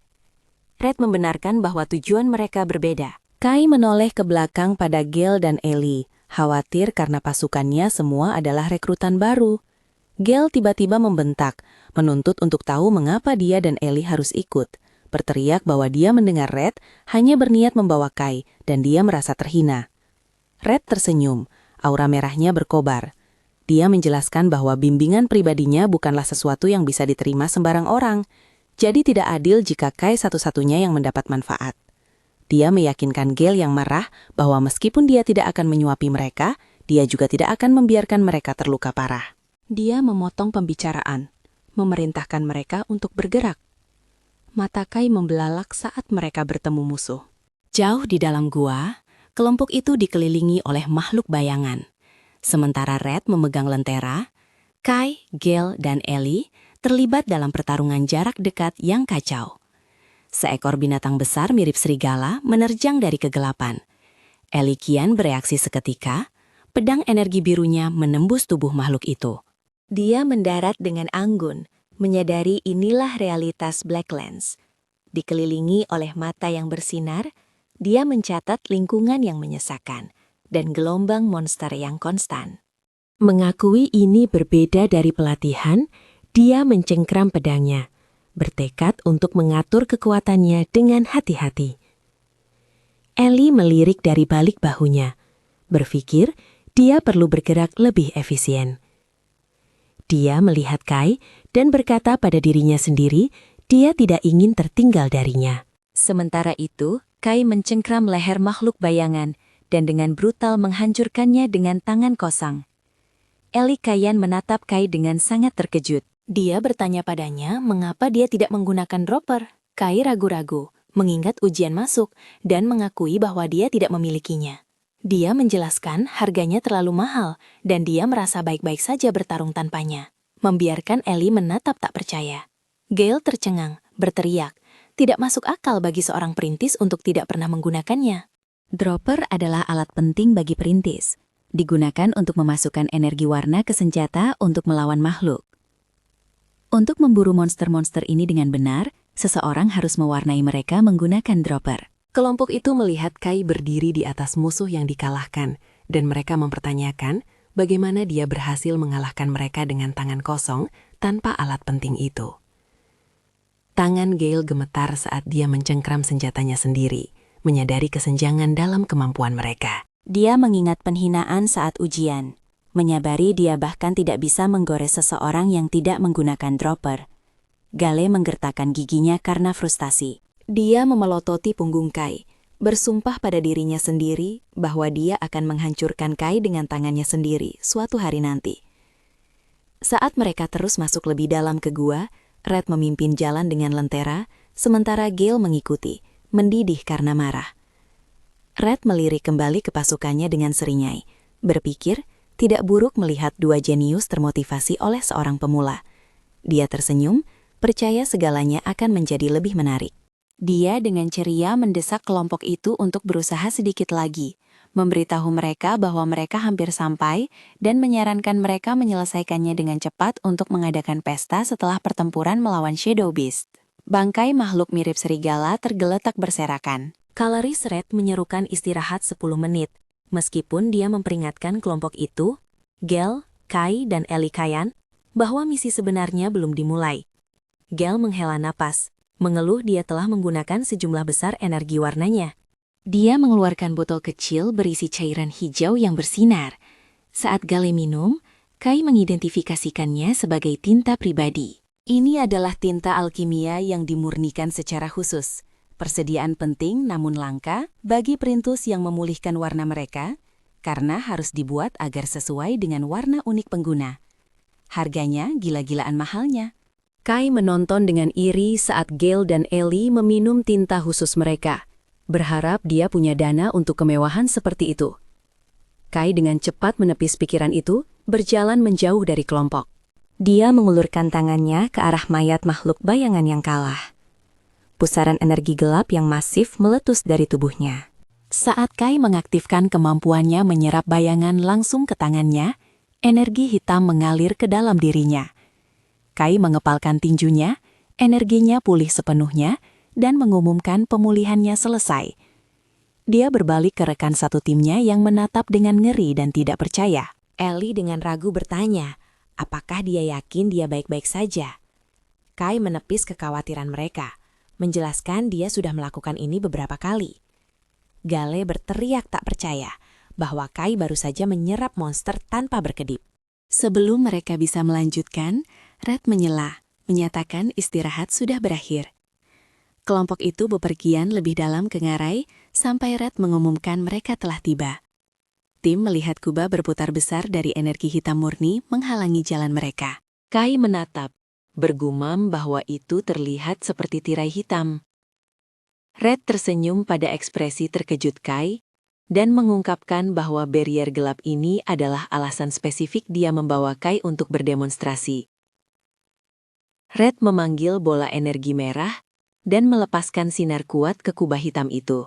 Serangan itu mengenai permukaan, tetapi bukannya menembus. Energinya langsung ditelan oleh kegelapan. Red menjelaskan bahwa jika ada yang mencoba memaksa barrier terbuka, itu menyerap kekuatan dan menjadi lebih tangguh. Dia mencatat bahwa ini sangat mirip dengan kemampuan Kai sendiri. Itulah sebabnya, dia punya firasat bahwa Kai akan menjadi satu-satunya yang mampu menghapusnya. Red menunjuk ke arah dinding gelap, mengungkapkan bahwa jalan menuju reruntuhan terletak di dalamnya. Dia mengumumkan bahwa di dalam reruntuhan itu tersembunyi tujuan sejati mereka, serpihan Stella. Mata Kai membelalak kaget. Rekrutan lainnya bingung. Gale bertanya apa itu Stella, dan Ellie mengakui dia belum pernah mendengarnya. Red meyakinkan mereka itu ada, dan bahwa Shining City sangat ingin menemukannya. Dia menunjuk jari ke Kai, memerintahkannya untuk menyingkirkan tirai itu. Kai melangkah maju menuju dinding kegelapan yang menjulang tinggi. Saat dia menyentuhnya, kemampuan penyerapannya aktif, dan energi hitam barrier mulai mengalir deras ke tangannya. Pusaran besar terbentuk saat kubah raksasa itu disalurkan ke dalam Kai. Red, Gale, dan Ellie menyaksikan saat rintangan itu dilahap. Red menonton dengan seringai kagum. Senang teorinya benar. Saat barrier menghilang, dia memberitahu Kai kekuatannya akan sangat berguna. Namun, Kai terlihat tidak senang, berkeringat dan gemetar saat dia berjuang untuk menahan sejumlah besar energi yang baru saja dia serap. Tiba-tiba tanah berguncang hebat. Gale dan Ellie panik saat getaran semakin kuat, menyadari suara keras itu pasti akan menarik gerombolan makhluk mematikan. Gemuruh keras yang disebabkan oleh tindakan Kai bergema di seluruh ngarai. Tiba-tiba, gerombolan monster mirip serigala hitam muncul dari tebing. Kelompok itu mendapati dari mereka terkepung. Ellie dan Gale menghunus senjata mereka, sementara Red tertawa bahwa kerumunan besar telah berkumpul untuk menyambut mereka. Red memerintahkan sisa tim untuk menangani makhluk-makhluk itu, sementara Kai fokus menyingkirkan tirai. Dengan ekspresi dingin, pemimpin tim memerintahkan pasukannya untuk memusnahkan setiap monster. Gale dan Ellie melompat beraksi. Gale bergerak dengan kecepatan luar biasa, menebas makhluk bayangan dengan serangan yang diresapi angin. Ellie melepaskan kekuatannya, memanggil paku es besar dari tanah yang menusuk banyak musuh. Saat kedua rekrutan bertarung dengan sengit, Red mengamati mereka. Dia mencatat bahwa dia siap untuk turun tangan, tetapi tidak perlu. Dia dengan mudah memanggil bola energi merah dan menembakkan sinar yang menembus binatang buas yang tersisa. Red berpikir bahwa meskipun mereka rekrutan baru, tingkat keterampilan mereka cukup tinggi. Sementara itu, Kai terus menyerap barrier besar itu, berkeringat deras. Red tersenyum, berpikir betapa menyenangkannya ketika bawahannya melakukan pekerjaan berat. Sementara Red berjaga, Kai berjuang dengan energi yang tidak stabil sambil berlutut di tanah. Dia memperhatikan kekuatan tirai itu terasa anehnya mirip dengan miliknya sendiri. Bertanya-tanya apakah itu karena mereka berbagi atribut hitam yang sama. Dia menyadari bahayanya. Jika dia kehilangan fokus, energi besar tirai itu akan membalikan aliran dan mencuri warnanya sebagai gantinya. Kai menggertakkan giginya, menolak untuk dikalahkan, dan menyatakan bahwa dia adalah yang lebih kuat. Dengan upaya terakhir, penyerapan selesai. Dia berdiri di tepi jalan, terengah-engah, dan mengonfirmasi dia telah menyerap semuanya. Dia melihat ke bawah pada apa yang tersembunyi di balik barrier, dan terkejut melihat lubang hitam pekat yang sangat besar tanpa dasar yang terlihat. Dia bertanya-tanya, apakah jurang yang menakutkan ini adalah pintu masuk ke reruntuhan? Setelah menyelesaikan tugasnya, dia berbalik dan memanggil pemimpin tim, melaporkan tirai telah berhasil disingkirkan.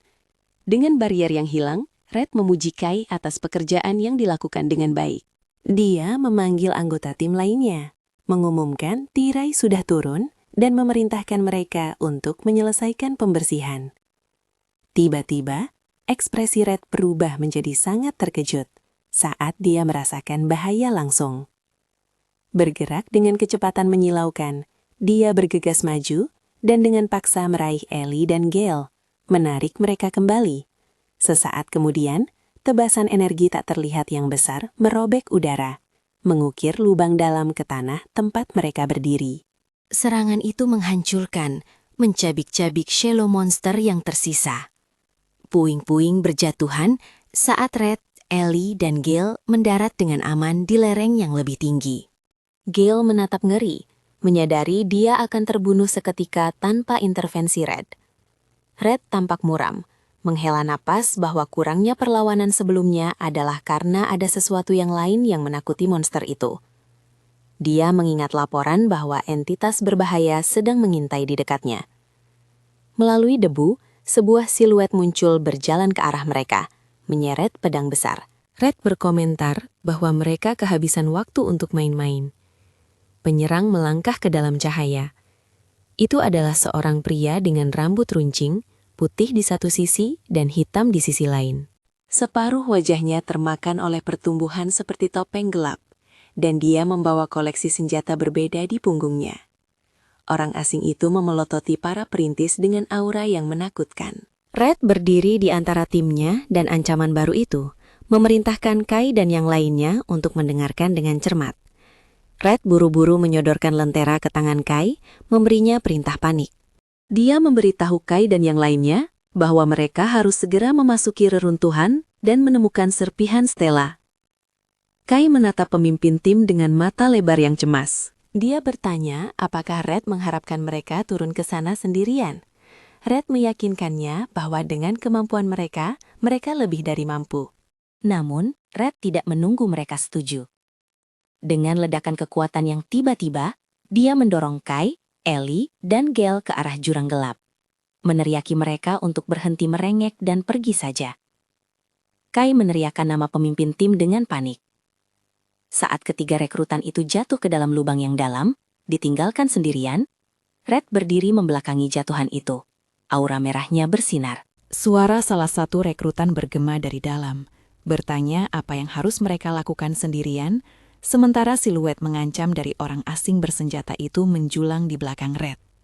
Dua sosok kuat itu saling bertatapan dalam kebuntuan yang tegang, dan Red tahu pertempuran sulit akan segera dimulai. Adegan berpindah ke dasar jurang yang gelap gulita. Kai terbaring tak bergerak setelah jatuh panjang. Dia mengerang kesakitan, memegangi kepalanya saat dia berjuang untuk berdiri dalam kegelapan yang menyesakan.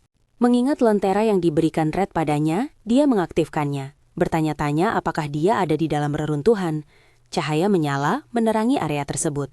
Ekspresinya seketika berubah menjadi teror mutlak. Dia berdiri terpaku karena syok. Bertanya pada dirinya sendiri, tempat apa ini? Alih-alih reruntuhan batu kuno, lentera menerangi sisa-sisa kerangka gedung pencakar langit modern yang besar dan puing-puing beton yang terlihat persis seperti kota modern yang hancur, terkubur di bawah tanah.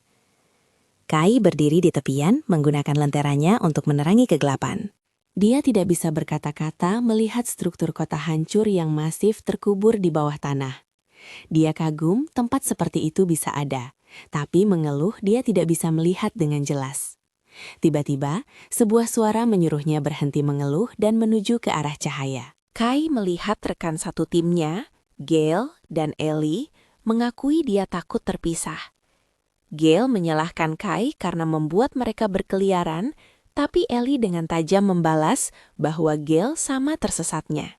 Melihat keluar ke kota hancur yang luas, Gale bertanya-tanya tempat apa ini. Dia menjadi cemas, menunjukkan absurditas mencoba menemukan serpihan stela di reruntuhan tak berujung ini ketika mereka bahkan tidak tahu seperti apa bentuknya. Kai setuju, mengakui bahwa mencari secara membabi buta akan memakan waktu selamanya. Dalam benaknya, Kai berharap temannya Nero ada di sana. Seolah menjawab, bentuk bercahaya muncul, dan dia terkejut melihat kucing hitam kecil, Nero, di kakinya. Kai panik bertanya-tanya, bagaimana kucing itu mengikuti mereka. Ellie memperhatikan hewan itu dan bertanya apakah itu makhluk monster. Kai mulai berkeringat dingin. Berpikir dia dalam masalah sekarang, karena hewan peliharaan rahasianya telah ditemukan. Namun dia dengan cepat menenangkan diri, menyadari ini mungkin kesempatan bagus untuk membuktikan nilai kucing itu. Dia memanggil Gale dan Ellie, menggendong Nero. Kai tersenyum percaya diri dan mengumumkan dia punya cara untuk menemukan serpihan Stella dengan mudah. Kelompok itu berkumpul saat Kai menjelaskan bahwa makhluk kecil yang dia besarkan ini akan memimpin mereka ke tujuan. Gale berteriak marah, menolak mempercayainya. Namun sementara Gale berdebat, Ellie benar-benar mengabaikannya. Terpikat oleh kelucuan kucing itu, Kai memutuskan untuk mendemonstrasikan kemampuan Nero. Kucing hitam itu mengeong dari dada Ellie, lalu melompat keluar dari lengannya, mengejutkannya di udara. Kucing itu berubah menjadi pusaran energi yang berputar. Cahaya menyilaukan meletus, menerangi reruntuhan gelap dan membuat kelompok itu kaget. Bola cahaya melesat ke depan, menciptakan jalan yang diterangi, dan ketiga perintis mengikutinya saat mereka berjalan. Gale mengungkapkan ketidakpercayaannya, mempertanyakan bagaimana makhluk bisa memiliki kecerdasan dan kemampuan khusus seperti itu. Dia menuntut untuk tahu di mana Kai menemukannya. Kai mengabaikannya dan menafsirkan gerakan kucing bercahaya itu, memberitahu kelompok bahwa Nero mengatakan serpihan Stella ada tepat di sana. Tiba-tiba makhluk itu melihat jejak dan melesat pergi.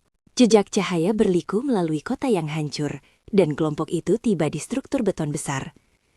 Pintu masuk terowongan gelap terbentang di depan, dan Kai bertanya-tanya seberapa dalam lagi mereka harus pergi. Gale mengejeknya, bertanya apakah dia takut. Kai membalas ejekan itu dan menyatakan mereka akan masuk. Mereka berjalan melalui koridor besar berlangit-langit tinggi, dengan kucing bercahaya menerangi jalan. Kai berkomentar bahwa fasilitas itu jauh lebih besar dari yang dia duga. Tiba-tiba dia melihat Nero melayang di depan pintu logam besar dan menyimpulkan pasti kucing itu menemukan sesuatu yang penting. Keheningan dipecahkan oleh suara berat kaki mekanis yang besar. Kai membeku saat kaki logam raksasa mendarat tepat di depan mereka. Para rekrutan mendongak untuk melihat robot berkarat yang menjulang tinggi berdiri di depan mereka. Gale bingung. Mencatat itu terlihat berbeda dari makhluk biologis yang biasa mereka lawan. Tiba-tiba, robot itu mengaktifkan sinar pemindai, menyapu lembaran cahaya ke atas Elikayan. Mesin memproses datanya, menampilkan kode hex untuk warna biru cerahnya. Pemindai kemudian bergerak ke Gale, mendaftarkan kode warna hijaunya. Sinar itu akhirnya mendarat ke Kai, yang dengan gugup menyadari mesin itu memindai warna mereka untuk mengidentifikasi mereka. Mesin menyelesaikan pemindaian, menampilkan kode hex untuk hitam pekat mutlak. Setelah mendeteksi ini, mata robot itu bersinar lebih terang. Ia mengumumkan telah mendeteksi warna Black Witch dan mengidentifikasi Kai sebagai ancaman, menyatakan akan memulai eliminasi. Bingung dengan gelar itu, Kai terkena pukulan dahsyat robot itu. Sebelum dia bisa bereaksi, dia terlempar mundur, mengerang kesakitan. Topi berhasil memblokir serangan langsung. Dia memelototi mesin itu dengan kemarahan, berteriak frustrasi. Kai berteriak menantang pada mesin itu, menyatakan mereka tidak akan menahan diri. Ibun raksasa mengangkat tinjunya yang besar, mengancam akan menghancurkan mereka. Kai menerjang ke depan, tinjunya bertabrakan keras dengan lengan logam mesin itu. Dia mundur kesakitan, bertanya-tanya mengapa baju zirahnya begitu keras. Gale menonton dengan bingung saat robot menyiapkan pukulan berat lainnya. Ellie melangkah masuk menyerang mesin dengan rapiernya. Tapi bunga api berterbangan saat bilahnya mengenai baju Zira. Dia menatap kaget, menyadari dia belum meninggalkan satu goresan pun. Ellie panik, bertanya-tanya, apakah kekuatannya tidak efektif melawan mesin. Sementara itu, Kai menganalisis lawan, memperhatikan inti yang bersinar di dadanya. Dia melihat cairan berputar di dalam dan mengidentifikasikannya sebagai titik lemah. Kai berlari ke depan, melayangkan hook kiri yang tajam. Tiba-tiba robot itu bereaksi dengan kecepatan tak terduga, mengayunkan lengannya seperti pentungan. Kai nyaris berhasil menghindari pukulan berat itu. Dia mundur, frustrasi karena serangan normalnya tidak berpengaruh. Sebuah kesadaran menghantamnya. Dia ingat saat tubuhnya dilapisi energi hitam dan memutuskan untuk menggunakan kekuatan itu. Sadar kalau perubahan wujud penuh bakal ngabisin terlalu banyak warna, Ka mengambil jalan tengah dengan memusatkan seluruh energinya cuma ke kepalan tangan kanannya, melapisinya dengan aura hitam yang pekat banget. Setelah persiapannya kelar, Ka melompat ke udara dan mengayunkan tinjunya yang udah diperkuat itu sekuat tenaga. Pukulannya mendarat telat, menembus langsung dada robot itu dan menghancurkan intinya berkeping-keping. Dahsyatnya kekuatan pukulan itu benar-benar menghancurkan tubuh bagian atas mesin tersebut. Kepala si robot sampai terpental lepas, dan cahaya di matanya pun padam total. Ka berdiri di tengah puing-puing, menghela napas lega, sementara Gale dan Alice cuma bisa nontonin dalam diam di antara reruntuhan. Ka melihat sebuah benda bulat dan memungut inti robot tersebut, berpikir kalau Mari pasti bakal senang dikasih oleh-oleh ini. Tiba-tiba, Gale ngegas ke arah Ka, nuntut penjelasan soal kekuatan apa yang barusan dia lihat. Dia dan Alice memojokkan Ka, memberondongnya dengan berbagai pertanyaan. Ka yang gugup mencoba ngeles, dengan alasan kalau jurus itu menguras warnanya parah banget. Pas dia lagi ngomong, pintu logam raksasa di belakang mereka mulai bergeser terbuka, menampilkan kekosongan hitam yang pekat. Mendadak, Nero terbang keluar dari kegelapan itu sambil teriak panik. Kucing itu melayang di dekat Ka, gemetaran ketakutan. Ka menatap ke arah pintu gelap itu, merasakan ada sesuatu yang aneh.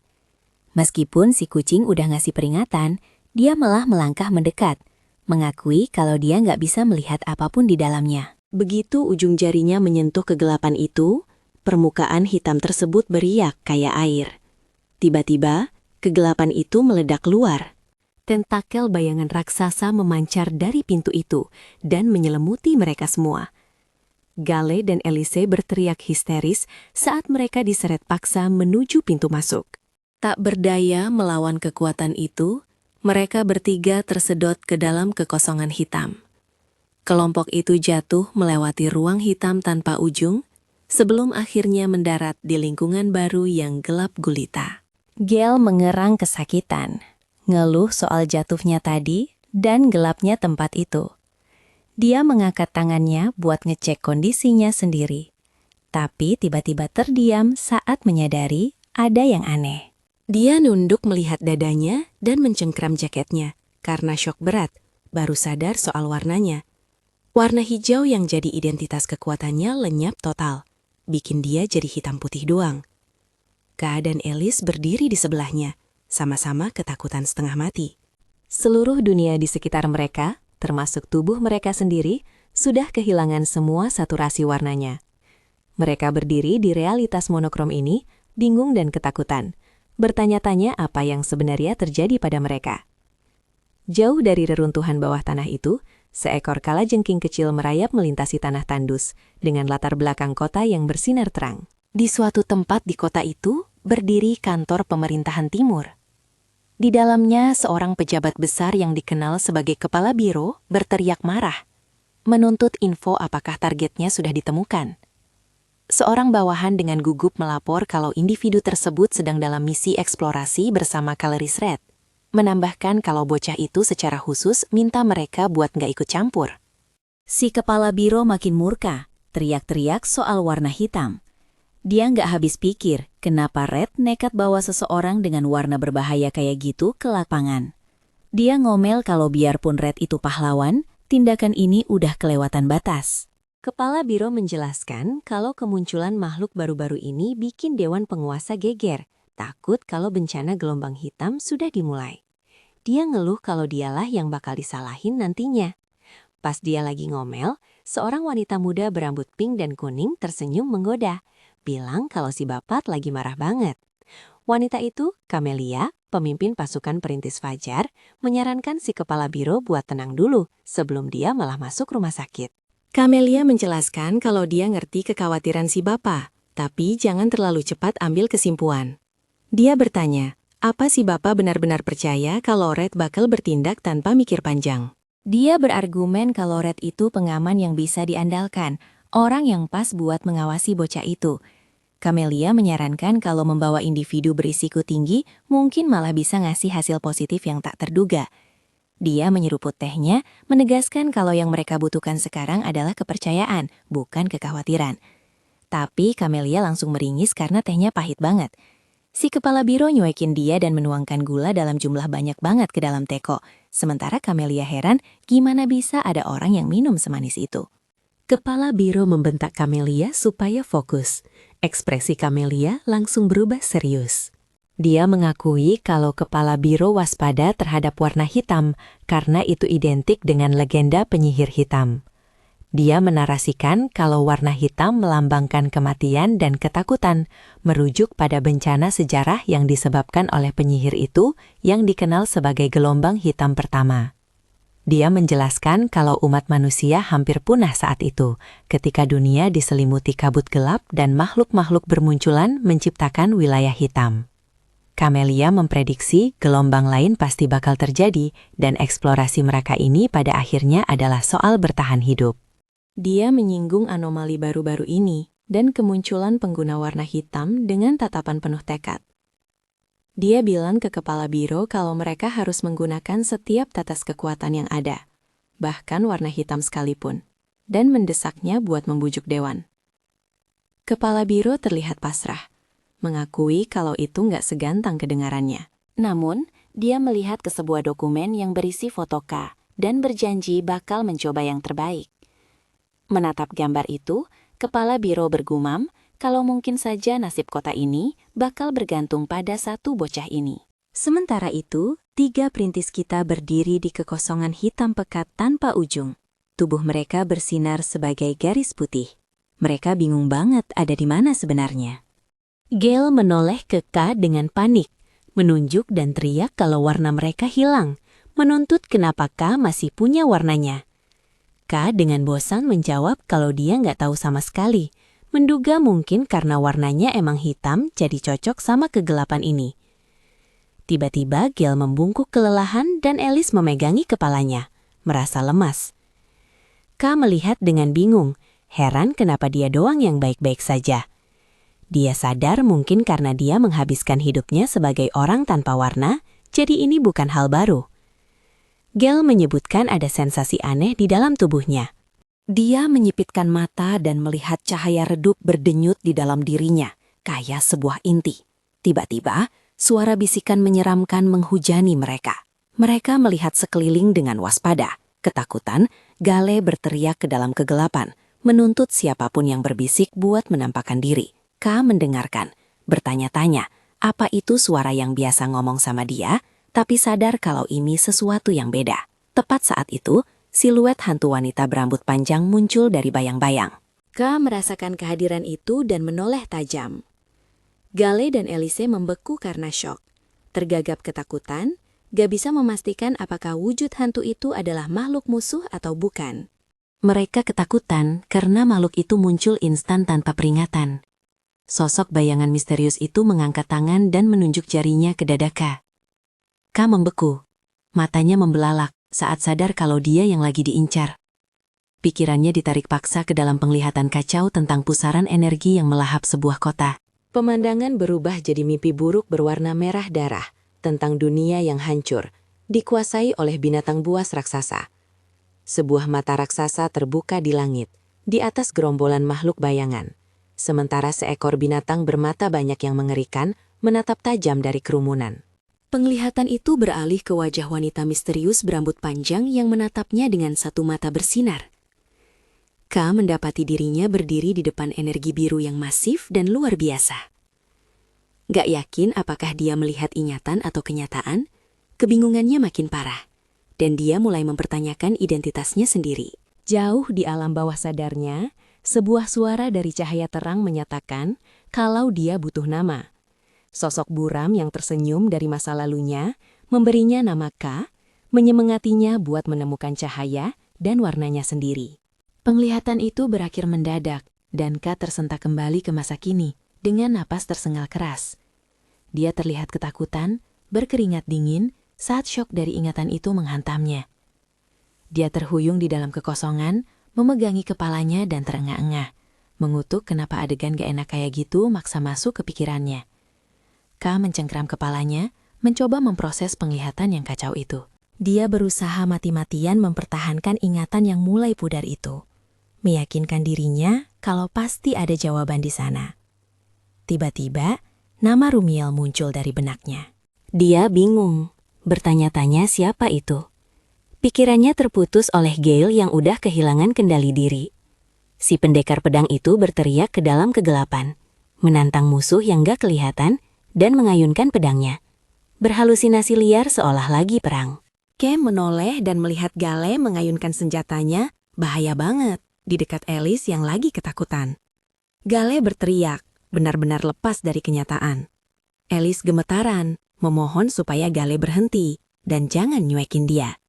Gale terus mengamuk, berteriak supaya semua orang mati saja. Matanya jadi hitam dan berdarah, menunjukkan kalau kekosongan itu udah bikin dia gila. Sementara itu, Alice terjebak dalam mimpi buruknya sendiri.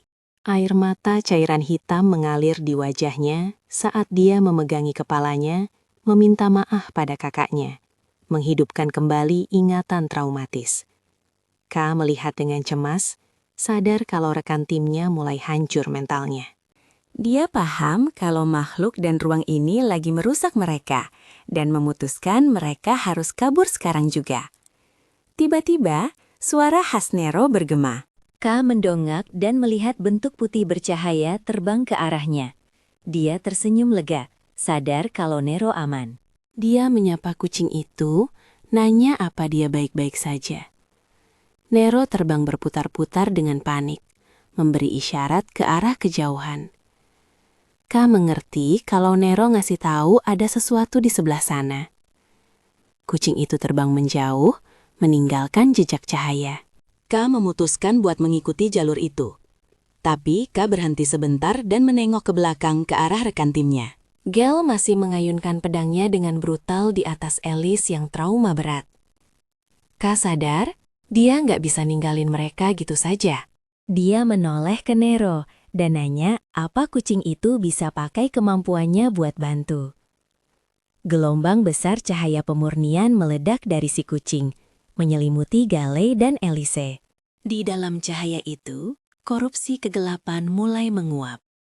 Alice dan Gale berhenti berteriak saat pengaruh hitam itu memudar.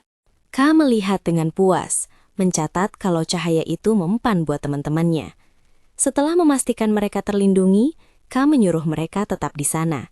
Dia berbalik, bertekad buat mengintai jalan di depan sendirian.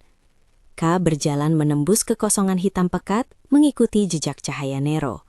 Dia mulai frustasi, ngeluh karena masih belum ada apa-apa yang kelihatan. Saat dia menolehkan kepalanya, suara bisikan yang meresahkan itu kembali. Sebuah suara misterius bergema, memberitahunya kalau nggak ada warna yang bisa menyentuhnya. Ka terlihat kesal, berpikir kalau cuma dengar teka-teki doang itu bikin emosi. Tiba-tiba, sebuah bintang terang seperti cahaya bersinar di kejauhan. Ekspresi Ka berubah jadi antusias, dan dia mulai berlari menuju cahaya itu. Saat makin dekat, wajahnya berseri-seri karena takjub. Dia berdiri di depan struktur bercahaya raksasa, berbentuk bintang segi 4 di atas monolit batu. Sadar kalau dia udah nemuin tujuannya, Ka mengidentifikasi objek itu sebagai serpihan stela yang memancarkan cahaya suci yang kuat. Dia mencatat kalau kilauan dan bentuknya beda dari yang pernah dia lihat, bertanya-tanya apa setiap serpihan itu unik. Memutuskan buat nggak buang waktu, dia memanjat gundukan batu itu buat mengambil item tersebut dan kabur dari dimensi yang nggak enak ini. Dia mengulurkan tangannya ke arah inti yang bercahaya itu. Cahayanya berputar dengan ganas. Tiba-tiba, gelombang energi besar mengalir dari serpihan itu ke tangannya saat kemampuan penyerapannya aktif secara otomatis. Kaget banget. Tubuhnya bersinar dengan energi yang terserap. Dia panik. Bertanya-tanya kenapa kemampuannya aktif sendiri lagi. Dia berharap karena cuma sebentar, itu nggak bakal jadi masalah. Pengaruh gelap yang menjebak kelompok itu mulai memudar. Ka mendongak lega saat atmosfer yang menekan itu menghilang. Kekosongan hitam pekat itu lenyap, memperlihatkan kalau mereka ada di ruang batu abu-abu yang sangat besar. Ka berdiri sendirian di tengah, menatap energi bercahaya di tangannya, memastikan kalau ruang hitam tadi udah hilang.